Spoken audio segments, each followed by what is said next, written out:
Coming up next, an interview with a legend on a feel-good sing-along 80s classic. When this song comes on the radio, you can't help but sing along. First of all, this legendary singer-songwriter was told by a big-time movie producer that his song was going to be used in a movie for a dancing puppet, which he thought was really lame. Secondly, during the recording of this song, this singer invited another famous rocker to do background vocals. But then he forgot to give him credit when the song became famous, which started a decades-long rivalry. And then lastly, to make matters worse, when they recorded the song, they had a mediocre drummer who could only play a basic beat. But it actually made the song a classic. Coming up next, an entertaining story of the song everyone knows by heart from the man who did it. I'm Professor of Rock. Hey, music junkies, Professor of Rock, always here to celebrate the greatest artists and the greatest songs of all time. If you are a massive music fan, all things rock, pop, and soul, this channel was made directly for you. Just subscribe below for our daily content. Make sure to check out our new merch, including our brand new Vintage Years collection. Or, of course, we have a big 4 of a classic year in music. Also, take a gander at our exclusive content at our Patreon. And both of these things help us curate this channel and continue to produce new interviews and new videos. So it's time for another edition of our show, Revelations, where featured artists take us for a deep dive behind their greatest songs and their greatest albums. In 1980, Kenny Loggins won his first Grammy for Song of the Year. He shared the award with Michael McDonald, as they both wrote the crown jewel of yacht rock, depending on your preference, What a Fool Believes.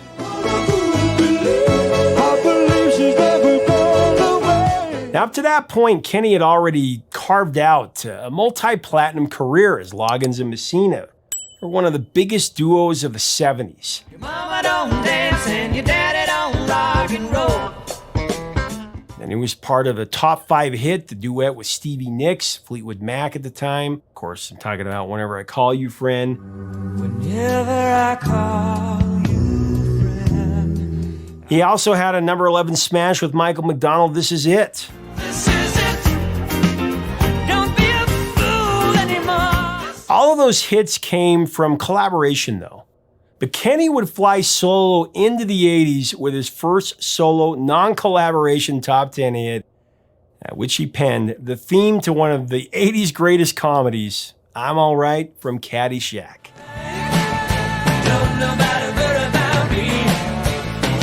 Which not only became a massive number 7 hit, but it would start Kenny's path to becoming the king of the movie soundtrack, with Footloose and Danger Zone, amongst many others that would follow.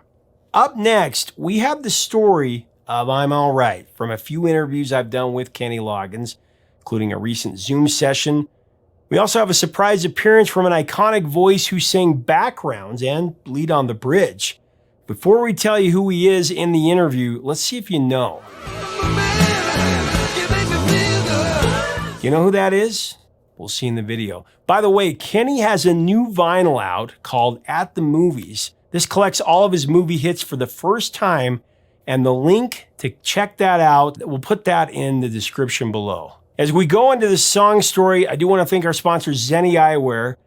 In my own experience of wearing Zennis, I've worn for over a year now. They have the best frames on the market, no question. So cost effective. I mean, you can get 2 or 3 pairs for what you pay for one anywhere else.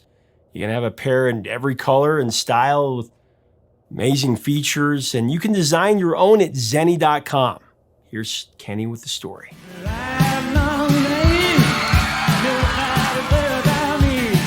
Caddyshack. Let's talk about I'm All Right, which I got to tell you got a 4-year-old and a 6-year-old, and the first concert they ever saw, I took them to see you. And they have been fans since then. I mean, they love everything. And when I'm playing the Essential Kenny Loggins in the car, we'll pull into the garage, my wife and I, and we'll try to get out. And my 4-year-old will cry and say, I want to hear the rest of the song.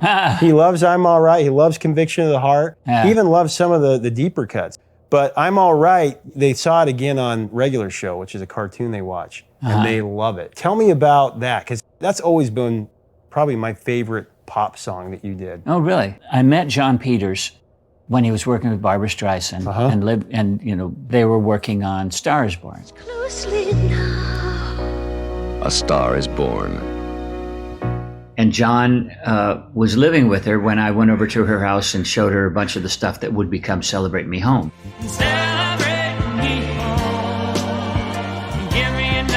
And while I was in the process of that, I became friends with John. And then when John and Barbara broke up, he moved to Hollywood and he decided to make a movie. He enjoyed the process of doing Star is Born with her and wanted to be part of that production for something else. So he brought in the National Lampoon folks. John literally went solo and loved producing movies. So his first project as a solo producer was Caddyshack. And then I got a message from his office one day when I was driving home from LA that if I had a minute, could I swing by his studio and check out a rough cut on Caddyshack. Caddyshack, starring Chevy Chase as Ty Webb. Who is that? That was the first movie thing that I did. So I came and I watched a rough cut of the movie. They didn't have the gopher in, they didn't have the ending in, but I laughed my off. It was definitely some great moments for Chevy Chase and Rodney Dangerfield and Bill Murray. You couldn't, I don't know how anybody imagined that they wouldn't just have a home run with that. And that was the beginning of writing I'm All Right and all the Caddyshack stuff. And I loved what I saw, and I wrote like 3 things for the movie. I'm all right, nobody worry about me. I'm all right, nobody worry about me. Where did the kernel of that first come from? Oh, right. Well, when I saw the rough cut of the movie, the director had his own choices of the concepts of the music that he wanted in the movie. What they had in the movie back then is what's called temp music. And temp music is where the director has an idea of the kind of song he wants in that moment. And he picks stuff from his own library, or she. And the temp song that he had in the opening scene. So you have the opening scene of young Danny riding his bicycle through suburban, whatever it was.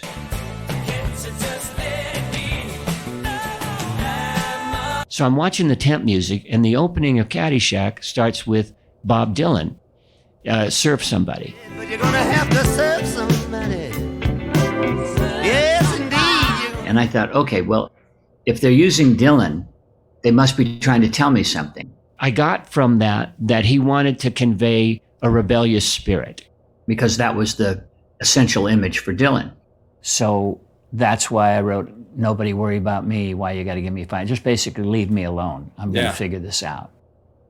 And that became Danny's theme.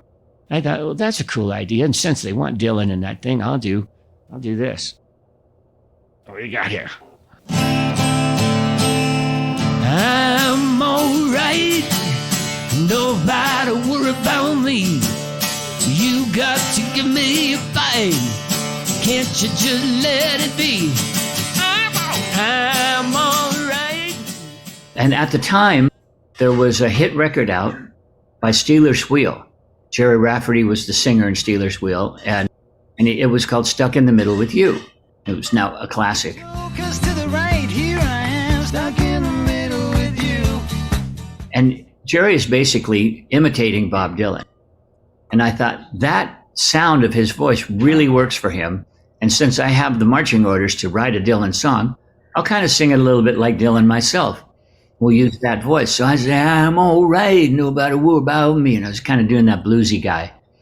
And that's how that voice and that character emerged. You told me one time after you wrote that, you knew, and you woke up kind of in the middle of the night and said, oh man, that's a great song. I think I just wrote a hit. Yeah, no, I knew it the day I demoed it. On the acoustic guitar, I took it into Santa Barbara and demoed it with just a drummer and myself. And interestingly enough, we were working on the tune, and I tried to syncopate the drum part more. But the drummer was not extremely advanced as a drummer. He was pretty basic. Mm-hmm. So I had to boil the drum parts down to pa, pa, pa.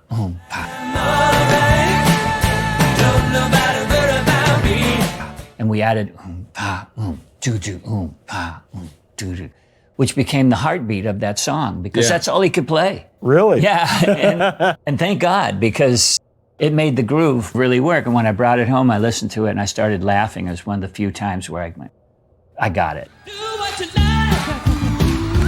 Do it in an Of course, the background vocals and even the bridge part, Eddie Money. All right, right. Don't let me forget that. I wanted to layer different voices on different lines. And so I asked him if he'd come in and sing a line. You sang the parts on I'm All Right. Yeah, he made sure that came off the record. Oh, really? Well, I was showing it to my kids the other day, and I said, who do you think this is? And they're like, I don't know. I'm like, that's Eddie Money, man. That's Eddie Oh, yeah. They can totally I'm really hear glad it, he had me on the track. Actually, he's a good artist, but we just don't see eye to eye. Let me set the record straight, because Eddie still holds a grudge that I never put his name on the label of that song, because, well, I was recording in one room in the studio, and Eddie was in another room in the studio. This was before, to my memory, before he was Eddie Money. He was this guy who was going to become Eddie Money. And I heard him singing in the studio, and I said, "Guy, you want to come in and sing a line on my song? I've got this one thing. Can you play just that little piece of I'm All Right again?" Fair. All right, yeah, you can stop. Now, that guy had some meat and potatoes on his voice. But anyway, so now that we're filming this, Eddie, please forgive me. It was actually a lapse in memory. I was not trying to you over, dude. So hopefully that'll get out there. He loves that song. Well, it was a great moment, but and I very much appreciate that. So he sang that line. What a great voice, big, husky, distinctive voice. How did you come up with the breakdown in that song vocally where the beaten, because that is, if you go back and listen to that section, I mean, it's brilliant.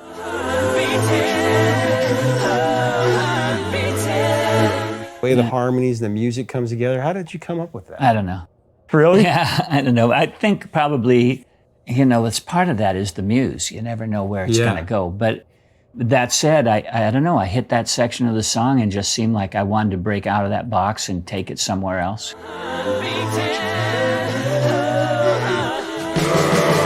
I hit that section and all of a sudden it just made sense to me. It kind of has that harmony, that kind of Beach Boys feel.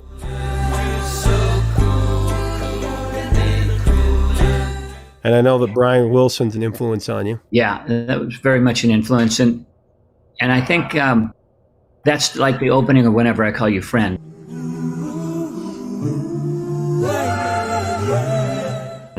I love the counterpoint, messing with bass voices and treble voices and trying to interweave them and make something interesting. The part in the middle where you're doing the harmony that you don't really do live anymore. I remember you told me that there was a little girl that changed that for you.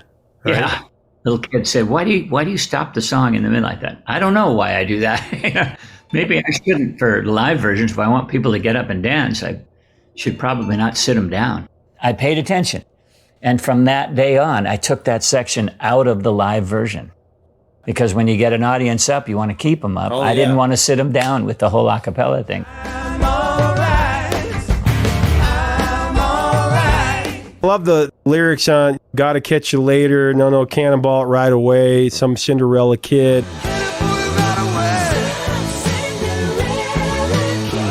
When people really listen to the lyrics, there's a message there. You're talking about the kid in the movie, right, Danny?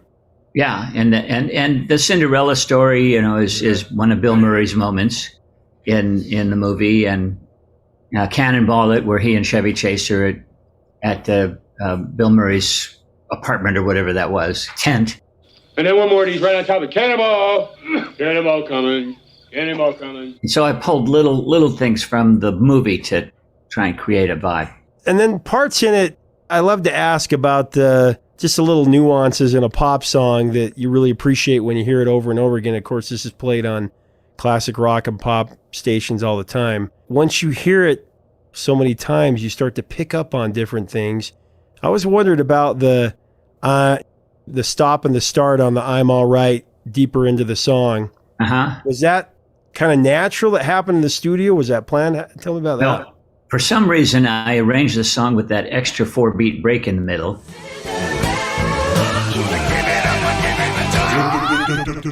And I forgot it when I got to the vocals.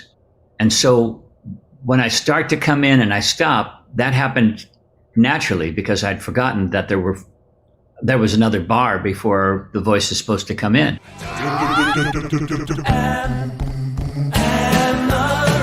And then I remembered that in a Mamas and Papas song years before.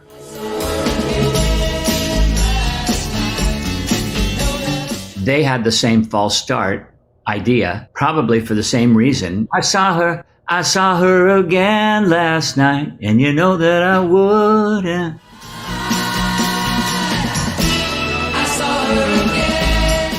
False start in there was probably John Phillips' arrangement, and Danny just forgot, so they kept it. Beach Boys did that too a couple of times. I remember The Little Girl I Once Knew. They had a false start. There was a pause there. Look out, baby. And actually, a lot of people thought the song was over, and so it was heading all the way up the charts, and it stalled because people would turn the song off before it got halfway through the middle. Oh, no. Because of that. This was your first solo top 10. I know you had a top 5, but that was it was always a collaboration, right? You had number 11 with Michael McDonald singing with you on This Is It. This is it. Don't be a fool anymore. And then Stevie Nicks at number 5. This was like your first solo, just you, top 10 hit.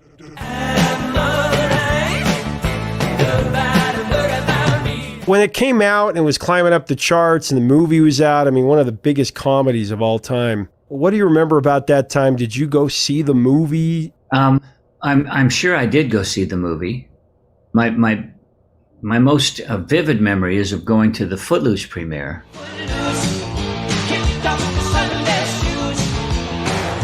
I will say one thing that I never said to you about Caddyshack, which is that when I first saw the rough cut, at the end of it, John Peters comes out and says, "So, dude, you're missing some really important stuff. There's a scene where this gopher puppet comes out of the golf hole and dances to the music."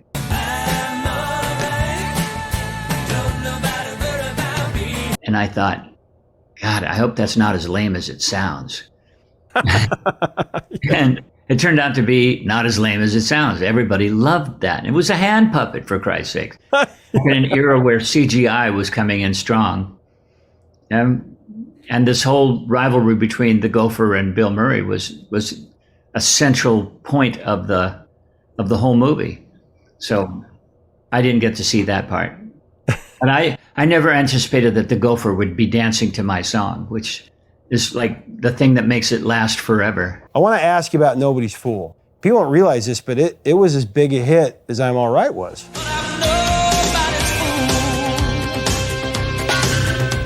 It went to number 8. I'm All Right went to number 7. It was definitely better than the movie, right? But I love that song because at the end, vocally, you do some things that are just like mesmerizing.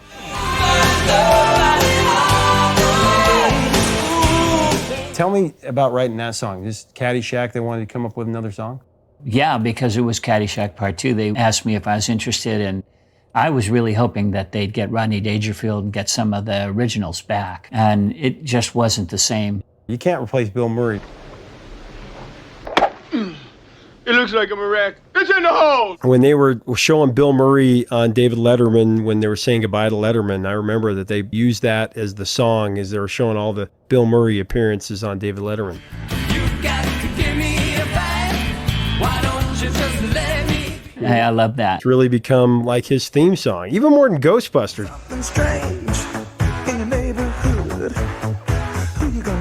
Yeah, that's surprising.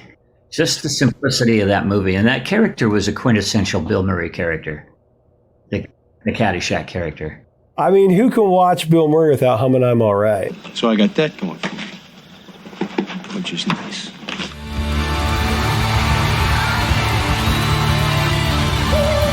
As I said, Kenny has his new album At the Movies. That's out now. The link to stream or buy it is in the description below. Make sure to check that out. Leave us a comment about this amazing sing-along from 1980. What are your memories of the song and this movie? What are your thoughts on Kenny Loggins as one of the 80s foremost hit makers, and the 70s and the 90s? If you like our content, we invite you to be a permanent part of our channel by subscribing below. And make sure to check us out on Patreon for even more content. Check out our Vintage Years collection and our merch. Help us keep the music alive. Until next time, 3 chords and the truth, my friend.